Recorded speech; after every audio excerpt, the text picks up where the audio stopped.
Hello friends, welcome back to my channel. In this tutorial I will show you what happened in my iPhone when I does erase all content and setting on my iPhone.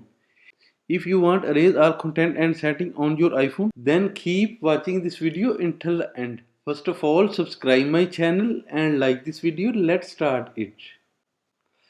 What happened when erase all content and setting? In erase all content and setting, this will erase everything from iPhone. This will erase 1. Personal data. 2. Software. 3. Mail accounts. 4. System and app settings. 5. Media and anything. After erase all content and setting, your data, photos and video transfer on other device. After erase all content and setting, save your data first.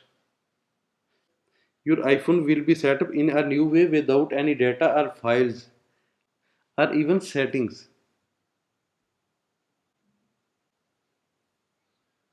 You will need to reset your iPhone from scratch. Guys, if this video helpful for you, please like, share and subscribe.